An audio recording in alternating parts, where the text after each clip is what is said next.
Ayyee duraan dursee hedduun singalateeffadhaa ulfaadhaan isiniin jedha. Akkuma beektanuu dhimma sabboonummaa Oromoo ilaalchisee ejjennoo ministeerri muummee qaban irratti yaada sadii wayiitu deemaa jira fakkaata hawaasa keessatti. Inni tokko ministeerri muummee Abiy Oromummaa waan calaqqisu hedduu hin qabanii sabboonummaa Oromoo cabsuus hin fedhu namoonni jedhan jiru. Karaa biraatiin namoonni kaan ministeerri muummee Abiy sabboonummaa Oromoo yookaan Oromummaa gara sadarkaa guddaa tokkotti ceesisuu danda'aniiru jedhanii warri yaadan jiru. Gidduu kanatti immoo namoonni walii dhumtisaa isaaniif hin galle kanadha jechuu wallaanallee jiru. Dhimmuma kanarratti haasofna. Gaafiin ittiin jalqabnu sabboonummaan Oromoo maalii akkamittiin ibsama waan jedhuta. Dr. Ittaanaa sirraa jalqabu. Tole hin danda'ama.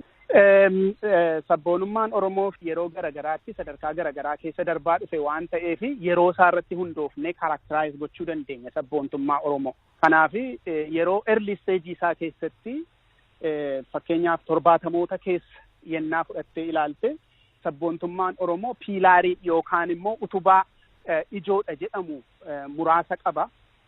Utubaa kana keessaa inni tokko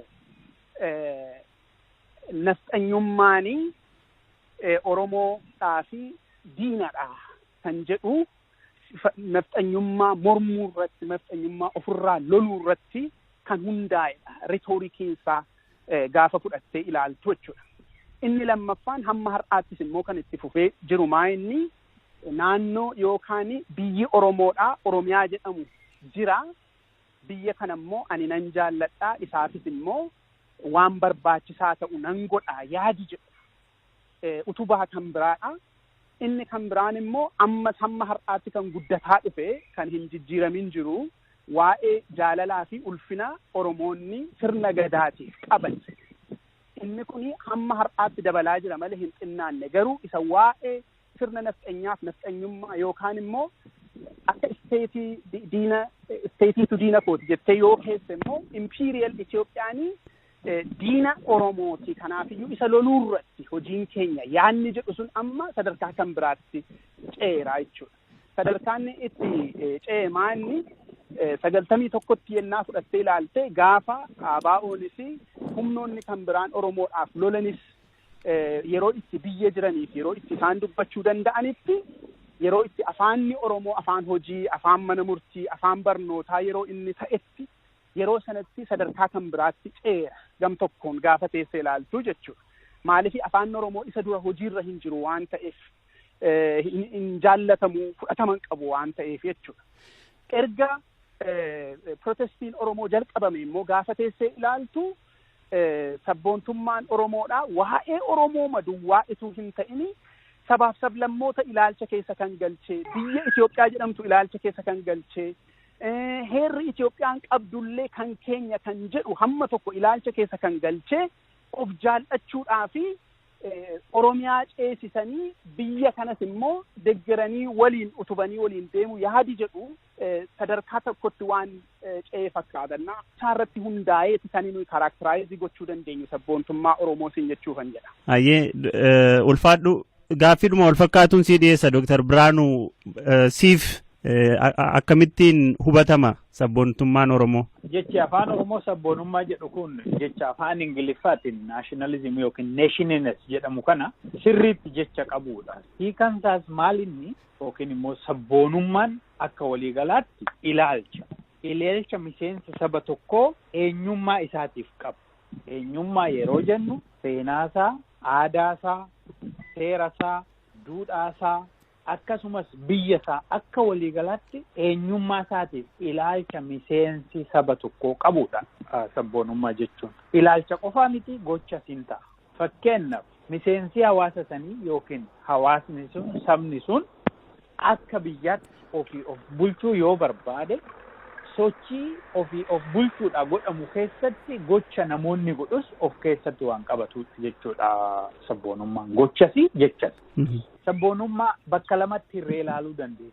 Yaada bu'uura odoo cunqursaan hin jiraatin yaada jiraachuu danda'udha sabboonummaan. Ideoloojii akkamitti akkas ta'a? Odoo koloniin hin jalqabamin dura hiikni sabboonummaa ka ture dhalli namaa uumamaan qoqqoodamee kan uumamedha.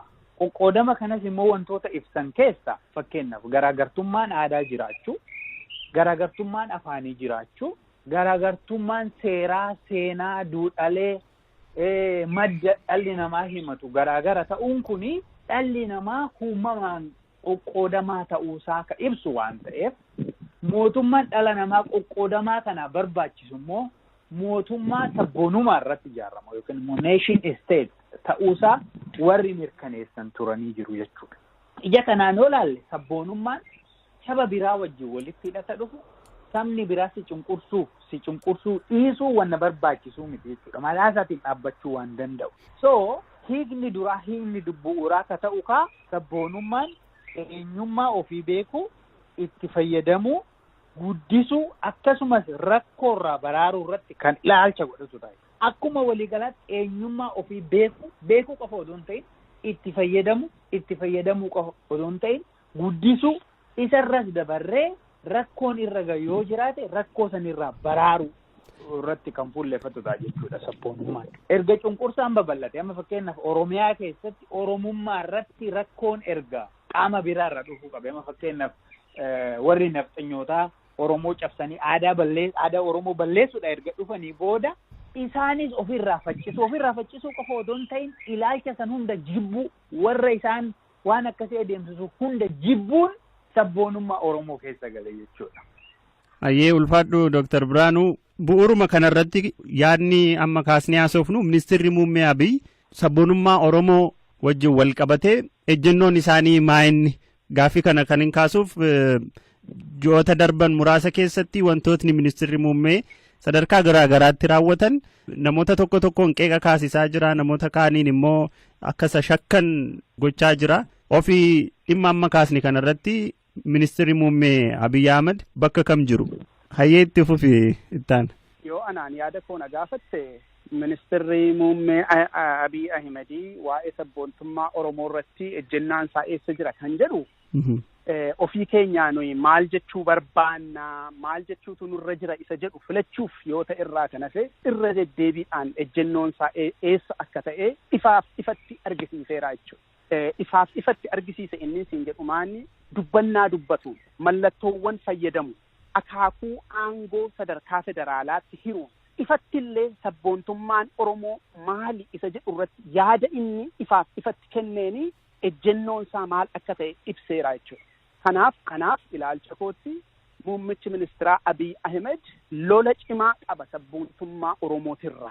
Lola jabaataa, lola ifa ta'e, dallansuu jabaa ta'e qaba sabboontummaa Oromoorra. Inni kuni maalirraa argitaa yoo naan jette fakkeenya tokkittiidhaan sii kenna. Isa inni gaafa inaugural address isa gaafa guyyaa jalqabaa inni muudama isaa irratti haasaa taasise yoon dhiiseyyuu gara paarlaamaa ituu hin deemin ituu hin gaafatamne gaaffiif deebii keessatti wanta inni jedhee mootota gurguddoodha jedhee wanta inni kaa'ate waa'ee minilik sanarraa ka'aa jechuudha dubbiin. Kanaafi sabboontota Oromoo bira yennaa dhaqe sadarkaan har'a Oromoon irra ga'e sabboontummaan isaa bilchinni isaa sadarkaan har'a irra ga'e sadarkaa kan biraa bilchaataa ta'us sabboonummaa Oromoo keessaa kaampii sabboonummaa Oromoo keessaa minilik gootadha yookaan immoo mootii jabaa biyya Itoophiyaati kan jedhu fudhatama hin qabu. Sababiin isaa ilaalchi kuni ilaalcha isaa kaampiin diina sabboonummaa Oromoo yeroo hundumaa kan inni itti fayyadamu waan ta'eef jechuudha. Muummichi ministeeraa Abiy lolli inni gadi fagaataan sabboontummaa Oromoo irraa qabu maalirraa argama yoo naan jette jechoota ijoo kan inni miis gochuu hin barbaannetu jira gaafa dubbii dubbatu. Gaafa haasa'u jechoota inni miisii gochuu hin barbaannetu jira. Jechoota kii ta'anii jechuudha. Jechoota kana keessaa tokko zaranyinnet kan jedhudha. Zaranyinnet jechuumti kun lafinni itti invented ta'eef lafinni itti hojiirra oolaa ture. Keessumatti barkurneewwan 4-5 darban keessaa kan inni itti hojiirra oole maqaan hin dhaamin maleessa sabboontummaa Oromoo implicitly sabboontummaa Oromoo ittiin loluudhaaf jecha hojiirra ooludha kun yeroo hunda. Sababiin isaa mootummaan Itoophiyaa yookaan immoo isteetiin Itoophiyaadha yeroo hunda diina koo isa jabaadha jedhee identify godhee kan inni lafa kaa'ate sabboonummaa Oromoo wanta ta'eefi jechuudha. Inni lammaffaan immoo jechoota inni itti fayyadamu keessaa የኢትዮጵያ የቀድሞ ክብሯ guddaa turre deebinee guddaa taana warra akkasii turre deebinee akkas taana kan jedhu suni narratiivii yookaan immoo riitoorikii kan warra sabboontummaa Oromoo loluuti. Kanaaf gabaabaatti an fakkeenya baay'ee si fudhachuu nan danda'a. Gabaabaatti wanti jechuu barbaadu maa inni ilaalchi inni sabboontummaa Oromootiif qabu warra sabboontummaa Oromoo lolu ilaalcha isaanii irraatu waraabama. Kanaafidha ituu hin sodaatin, ituu hin qaana'in jechuun of qabuu tokko malee Bahar Daar irratti sabboontummaan Oromoodha. Saba guddaa fuudhee xiqqeessee gandatti galche hamma jedhutti muummichi dubbateef jechuudha. Waa'ee aartistootaa yoon itti sii dabale jalqaba gaafa inni aartistootaa wajjiniin wal argu aartistoota Itoophiyaa jedhee namanni walitti qabe yoo fudhatte baaklaashii guddaa ture sooshaal miidiyaa irratti hundi keessan hin yaadattu. Aartistoota Oromoo kan amma muummichi ministeeraa kun keessa hambisee fi Oromoodhaa wajjin lola barbaadeeti yookaan jibbeeti ilaalcha jedhu hin qabu ani. Sababiinsaa hojii koo jedhee isaaniin keessa hambisanatti fakkaata. Ilaalchuma isaati akka inni itti bocametu ilaalchi namicha kanaa akka inni itti bocametu diinummaa sabboontummaa Oromoo irratti waan hundaa'u. Itoophiyaa jechuun kan isaaf bakka bu'u Itoophiyaa Oromoo of keessaa hin qabnedha. Subconsciously sammuu isaa keessatti isin jechuu kooti. Yoo yeroo qabaatte wantoota abiy diinummaa inni sabboontummaa Oromooti wajjiniin jiraate tokko tokkoon itti sii dabaluu nan danda'a. Gabaabaatti wanti isin jechuu barbaadu garuu ejjennaanii muummichi ministeeraa Abiy sabboontummaa Oromoo irraa qabu baay'ee ifaadha. Innis immoo ejjennaa diinummaati. Ayyee gaaffiiwwan muraasa dabalataatiin booddee sittiin deebi'a Dr. Ittaanaa. Gaaffiidhuma wal fakkaatu kanaan sii kaasa Dr. Birhaanuu yaada Dr. Ittaanaan kaasu kana wajjin walii galtaa? Guutumaan guututti walii galan jedhu garuu rakkoon sun immoo hin jiru jedhama. Fakkeenyaaf Dr. Abiy irraa waan akkanaa anis akka nam tokkotti nan argaa wanni irratti waliin galle baay'eetu jira. Garuu madda isaati irratti waliin galu. Amma fakkeenyaaf akkasitti Dr. Ittaanaan lafa kaa'e suni maddi akka Dr. Abiy akkasitti ilaalu godhe tabiraa jira jedhee amana'an. Innis maalinni akkitti sabboonummaan Oromoo hiikame bifa lamatti adda baasnee ilaala. Inni ka duraa sabni Oromoo saba aadaa mataasaa qabu, saba seenaa mataasaa qabu, saba biyya mataasaa qabu, saba duudhaa guguddaa ka akka gadaa qabu. Sabni kun ofii of danda'ee saba dhaabbachuu danda'u. Oromoon hundi eenyummaa isaa kana beekuu qaba, ittiin boonuu qaba, itti fayyadamuu qaba, guddisuu qaba, rakkoo irraa eeguu qaba ka jedhu hiikni bu'uuraa kana jedhee amana. Hiikni ka biraa immoo pillars jedhee ka Ittaanaan dura lafa kaa'e sun jira. Abashummaa fakkeenyaaf nafxanyummaa jibbuu, antiitesisii abashaa ta'uu waan akkanaa kun immoo bal'inaan kan calaqqisanii sabboonummaa keenya keessatti yookiin immoo naareetivii keenya keessatti bal'inaan namni baay'een fakkeenyaaf duudhalee dura lafa kaa'e sanuu namni hin beekne garuu abashaa jibbuu irratti immoo fuulleffatee warri hojjetu jira. So Dr. Abiy sabboonummaa kam jibba? Antiitesisii abashaa ka ta'e, antiitesisii nafxanyaa ka ta'e san immoo duudhalee Oromoo eenyummaa Oromoo bu'uuran ijaaruu guddisuu itti fayyadamuu beekuu sani ka jedhu bakka lamatti adda baasnee ilaaluu qabna jedhee amana. Ka duraa san yoo ta'e Dr. Abiy eenyuma keenya caala'uu seenaa Oromoos nama beekudha amma nani beekutti ni hubataa itti fayyadamaa ni kabachiisas jedhee amana. Kana dura waan bal'inaan hin hojjetamaniif kana booda gaafiin Oromoo ka'aa turan sun eenyummaadhaan wal qabatee hojiitti hiikamu abdii jedhu nan qaba. Kan inni jibbu fakkeenyaaf akkuma dura si kaase sun yoo dura duudhaalee keenya guddisuu itti fayyadamuu eenyummaa keenya kabachiisuu yoo ta'e positive nationalism jedhama. Keenya eegsisnee namoota kaan odoon tuqin opportunity yookiin immoo faayidaan yoo jiraate iyyuu gara biraatti dabarsuu sabboonummaa danda'uudha jechuudha. Ka biraa negative nationalism exclude godhu kaan keessaa rukutu kan nu jibbinu san balleessu waan jedhu ta'a negative nationalism. Ka Abiy yeroo baay'ee yeroo mormu argu ani Oromoo nationalismii akka negative nationalismii kan warra nu miidhellee jibbinee balleessuu osoo hin ta'in Oromoon uummata biraa hammatuudha. Kanaafuu hin jibbinaayi ofirraan dhiibinaayi duudhalee akka guddifachaa moggaasaa warra qabnuudha hammachuu beekna dhiifama walii goona waan jedhu saniin wal qabatee negative nationalismii san jibba malee akkuma waliigalaatti sabboonummaa Oromoo hin jibba jedhee namanu. Kanaafuu sabboonummaan inni jibbu jira garuu sabboonummaa Oromoo guutumaan guututti jibba jedhee namanu. Tole kanaaf Dr. Birhaanuun Ministeerri Muummee Abiy Ahmed sabboonummaa Oromoo ceesisaa jira yaada jedhu faa kaasaa jirta natti fakkaata yaadni kee ta'etti yookaan isa ijaaraa ta'e tokkotti. Maaliif Fakkeenyaaf inni amma fakkeenyaaf caarraa biyya bulchuu gaa yeroo duraati namni Oromoo ta'ee an Oromoodha jedhee sadarkaa sanitti ol dhufee sabboonummaa Oromoo amma tokko naannoo sanitti calaqqisiise isuma. Seenaa kana duran turre kanaa fi seenaa haaraa kana walitti fiduudha namoota kan akka negative nationalismiin ofirraa dhiibu sanitti ofirraa dhiibatee achi taa'uu hin danda'u. Accommodate godhuu danda'uu qaba. Compromise godhuu danda'uu qaba. In that way karaa sanii olaallee naashinaalizimii Oromoo gara naashinaalizimii bulchiinsa biyyattiitti ceesisaa jira jedhee amana dhugaadha. Bakka kanatti Dr. Ittaanaa yaada Dr.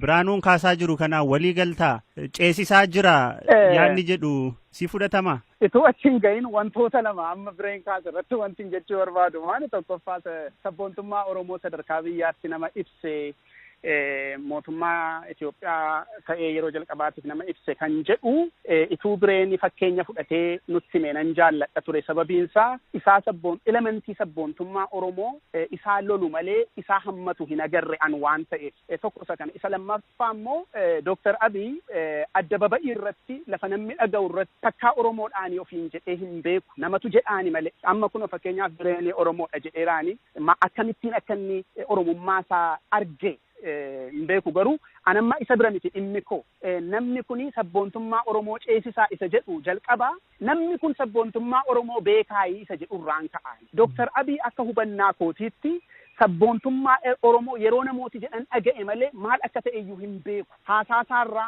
mallattoo inni fayyadamurraa wanta inni hojjetu dubbii inni dubbaturraa yeroo hundumaa kan hin dhaga'e maanni Dr. Abiy mana Oromoo keessatti kaampii Oromoo keessatti kaampii sabboontummaa Oromoo keessatti keessummaadha hin beeku yaadota achi keessa jiran kanaafitu ituu hin beekin fakkeenyaaf ituu Oromoo kana loluutu hin barbaadin kanaafitu takka dhaqee wanta itti bu'uun irra hin jirretti itti bu'u fakkeenyan sii kenna kaayyoon isaa wanta kan biraayyuu haa ta'u malee waa'ee gabataa shaggar jedhee inni qopheesse fudhadhuuti ilaali haasaa inni jalqaba gaafa aangoo inni qabate irraa kaase Minilikii mootii guddaadha jedhee inni lafa kaa'irraa naa qabatu. Federaalizimiin Itoophiyaa amma irra jirtu kuni saboota kabajee deemuu waan barbaadu.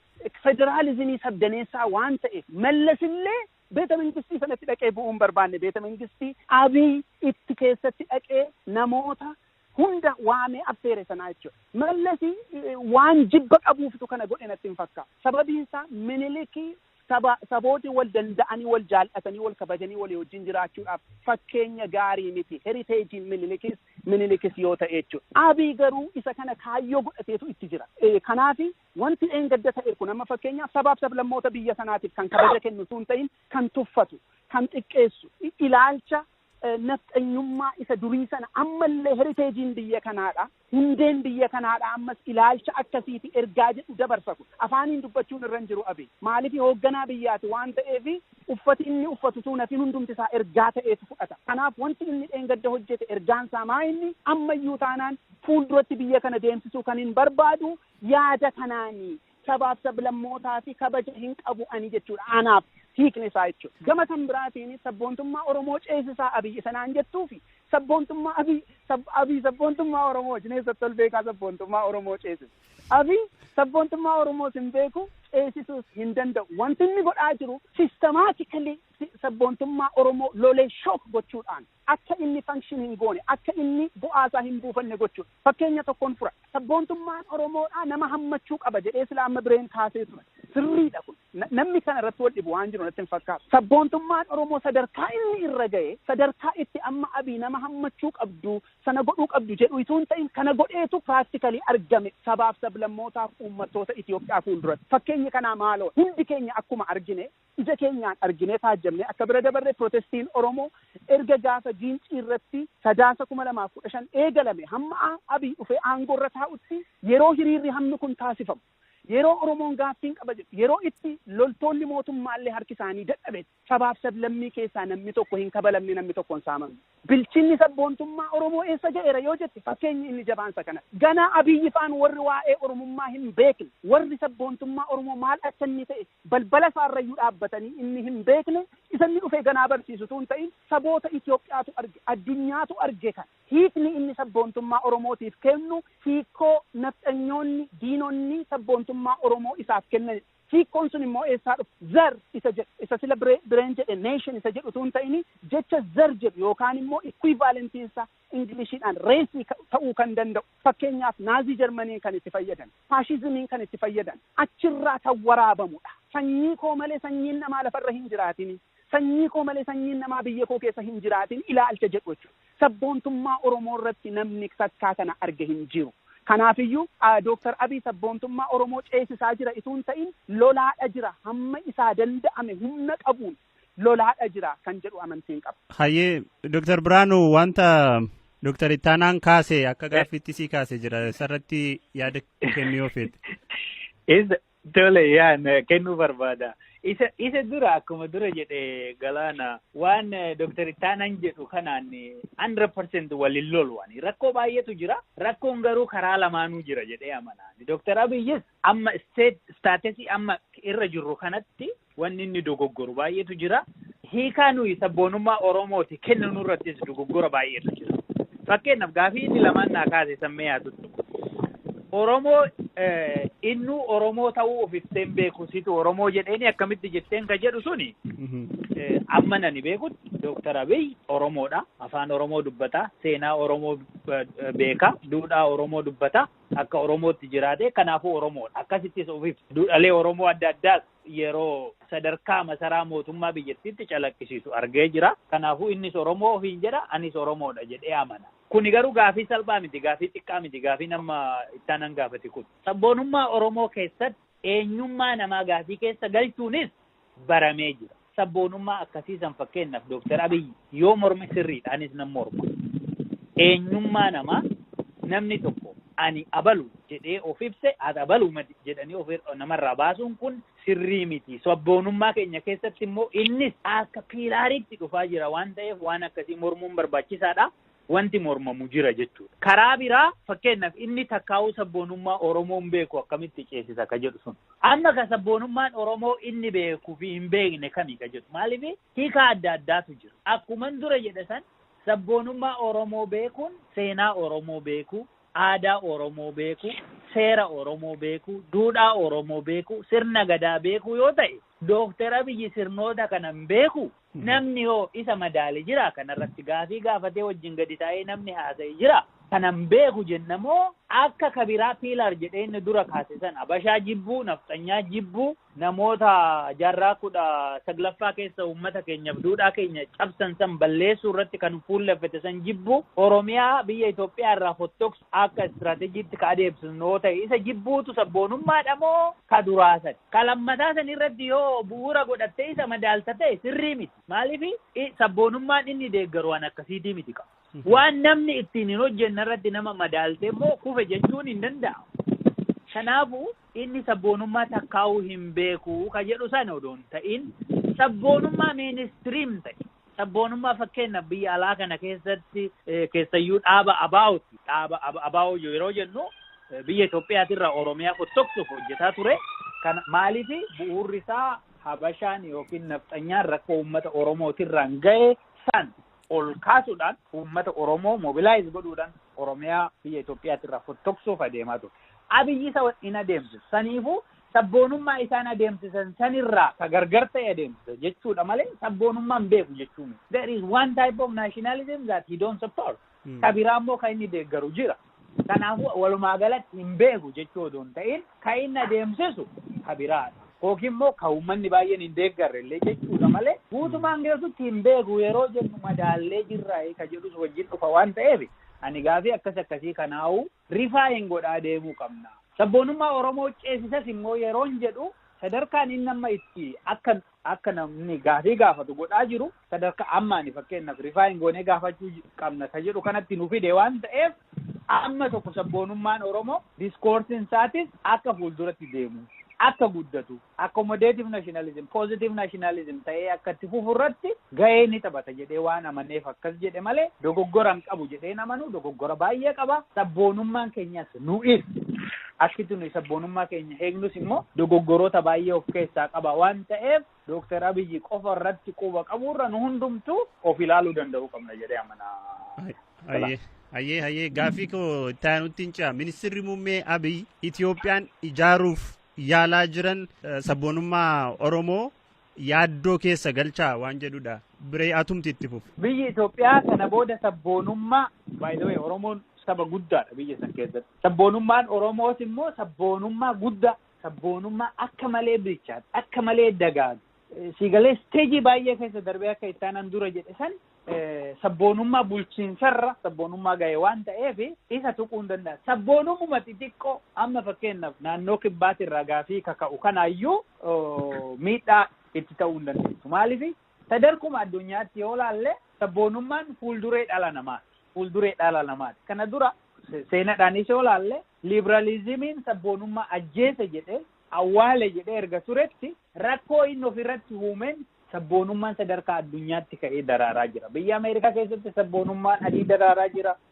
Biyya Ingiliz keessatti Britain exitiin sabboonummaadha.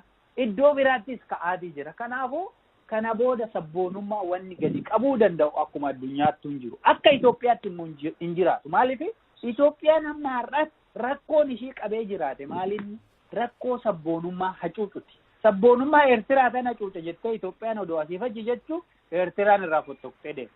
Sabboonummaa Oromoo tana hacuuca odoo jettee asiif achi jettu sabboonummaan Oromoo daraaree sadarkaa kana ga'ee biyyattii mootummaan abbaa irree waggaa 27 hidheetti taphachaa ture san qeerroon Oromoo ka'ee mancaasee sadarkaa amma irra deemnu kanaan nu ga'e. Kana booda sabboonummaa nan hacuuca jettee yoo itti fufte hankanaa olitti dhufa malee hankanaa gadiin dhufu. Sabboonummaa hacuucuun sabboonummaa kana booda gadi qabuun sabboonummaa hir'isuun hin danda'amu. Eenyummaa namaa kana booda beekamtii kennuu malee gadi qabuu mirga hin qabu mootummaan. Sabni tokko na beeka jedhanii abaluu jedhe hojiin mootummaa saba sanii beekamtii kennuu qofa malee akkanatti hin beekamtu amma na beekamta amma ati beekamtu anatu si murteessa jechuun biyyattii diiguu ta'a waan ta'eef kana booda biyyi sun saba kamiifuu sabboonummaa kamiifuu waan sodaachistu ta'uu hin dandeechu jedhee nama galaana. Dr. Ittaana.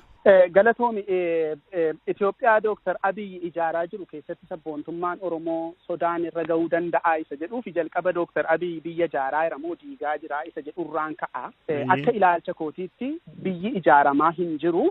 Amma ani argutti jechuudha. Ijaarsi hin jiru. Wanti nuyi argaa jirru tarkaanfii biyya kana furuu nagaa kennuuf yaalii godhame keessumatti hidhamtoota hiikuudhaa wajjiniin biyya ollaati wajjiniin walitti dubbachuudhaa wajjiniin wal qabatee Eertiraadhaa wajjin araara buusuu wajjiniin wal qabatee aangoo furtuu biyya sanaa qabatan aangoorraa kaasanii namoota kan biraa irra kakaa'uu wantoota kanaa wajjiniin wal qabatee wantoonni jalqaba irratti Dr. Abiyyi poozitiivii ta'ee fudhate hundumtuu waan baakfaayirii godhe natti fakkaata. Amma biyyi diigamaa jira malee ijaaramaa hin jiru akka ilaalcha kootiitti. Namoonni tokko tarii lola keessa seennaa laataa jedhaniitu yaadda'u. Garuu biyyi kuni lola keessa sichi seentituu hin ta'in waan seente natti fakkaata. Wanta Benishaangulitti yoo kana ta'e yoo ilaalle haala itti naannoon Amaaraa fi naannoon Tigraay itti walitti roorrisan yoo ilaalle sodaachisa amma haleellaa daangaarraan Oromiyaa irra ga'u yennaa ilaalle rakkoo Gujii keessa Wallagga keessa jiru yoo ilaalle biyyi ijaaramaa jira ituun ta'in diigamaa jira ilaalcha jedhuun qaba gabaabaadhuma dubbiitti yoo gara giddu galeessaatti immoo dhuftee mootummaa federaalaa fudhattee ilaalte mootummaan federaalaa kan yaadi harkaa dhume gara itti goru kan wal dhaale paartiin isa geggeessu yaadi kan harkaa dhume walii wajjiniin yaada qopheessutuun ta'in walii wajjiniin walgayii taa'uu kan dadhabe hooggansi Abiyyi kufeera jedhee tan amana'an fudhatama dhabeera biyya Itoophiyaa keessatti tuun ta'in paartii isa geggeessu keessatti jechuudha. Kanarraan kan ka'e humnoonni isaan morman yaada isaatiin warri morman nageenya biyya kanaatiin warri mormanii biyya kana miidhaa jiru. Kanaaf biyyi ijaaramaa jira kan jedhu keessatti ilaalcha sanan qabu jechuudha. Fakkeenyaaf milkaa'eeraaf jedhee fudhadhu hin milkoofne waan milkaa'us natti hin fakkaatu adeemsa isaa kanaani. Garuu yoo Abiyyi milkaa'ee sabboontummaa Oromoorraa sodaan hin gaa'ee kan jedhuttan sii deebi'a. Dubbii inni dubbatu keessa muudama inni kennu keessa waan inni hojjetu hunda yoo walitti qabdee ilaalte Itoophiyaa Abiyyi barbaadu Itoophiyaa warra dheengaddi Gimboot Sabaa Izeemaa maal jedhanii dhaabbatan kan isaanii wajjin yaadi isaanii addaddummaa hin qabu kan jedhuun qabaasin jechuu kooti. Yaadi isaa sanumadha waan ta'eef naannoo sanas namoonni baay'atanii jiran waanuma akkasii calaqqisiisu waan ta'eef ituu dubbannu waltajjii Dr. Abiy deemee ji'a lamatuun guutin beekamtii kenneef kan Millennium Adaraashitti qophaa'e yennaa ilaalte isa booddeessu waltajjii mana siniimaa eessa cultural clubii ituu nafin kan inni dhaqee beekamtii kennuuf kan inni jajjabeessu eenyu fa'i yoo naan jettee ilaalte warra walqixxummaa hin barbaanne as ba'uun sabaaf sablammoota warra isaan naasisutu jajjabeessa Dr. Abiy ani gaa kanan arge adda baba'iitti jechuudha. Kanaaf sabboontummaan Oromoo naannoo isaatti of ga'eera waan ta'eef yennaa wanti fedhe dhufeyyuu sabboontummaa Oromoo sodaachisa jedhee hin yaadu sadarkaa sanatti hin yaadu. Garuu kan na yaaddessu maanni biyya sanaa fi nagaa hin fida jedhee hin yaadu. Maaliif fakkeenyaaf sabboontummaa Oromoo mana isaatti dhaqxee loluu hin dandeessu kana booddee afaan hojii ta'uu hin danda'u jechuun hin dandeessu. Afaan mana murtii afaan mana barnootaa ta'uu hin dandeessu jechuun hin dandeessu. Kanaaf ofirraa lolachuun isaa nafu waan ta'eef sabi kun saba guddaadha waan ta'eef fiicharii biyya sanaatiif na yaaddessa. Biyyi sun jiraachuu dhiisuu dandeessin jedha malee sabboontummaa Oromootiif na yaaddessu. Hayyee Dr. Birhaanuu wanta dhimma kana irratti jettu yoo qabaatte yaada Dr. Ittaanaan kaasee wal qabate.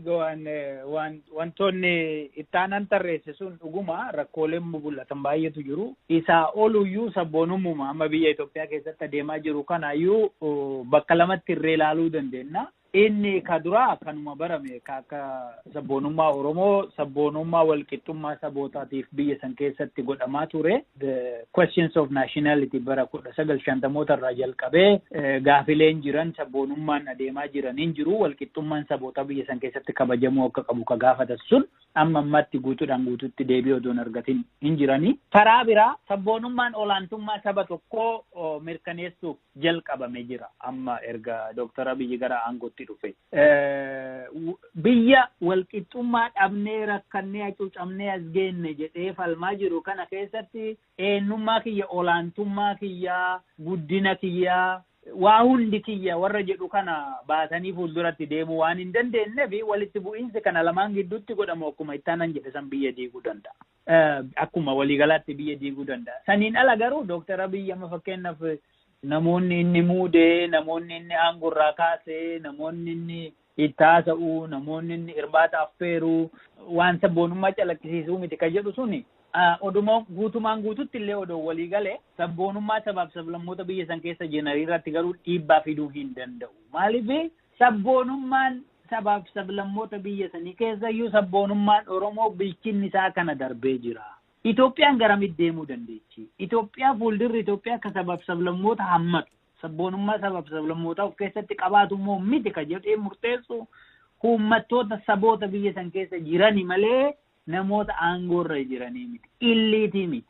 The Ethiopian struggle is not an elitist struggle anymore. Kanaafuu sun dhumee jira. Waanuma fe'an odoo godhanii uummanni ka'ee boru ofirraa buusa malee nama dide kana waan uummanni barbaadu san duubatti deebisuun hin danda'amu. It has gone forever. Suni waan ta'uu miti. Garuu akkuma dura jedhe sabboonummaan olaantummaa saba tokkoo biyya san keessatti murkaneessuudha.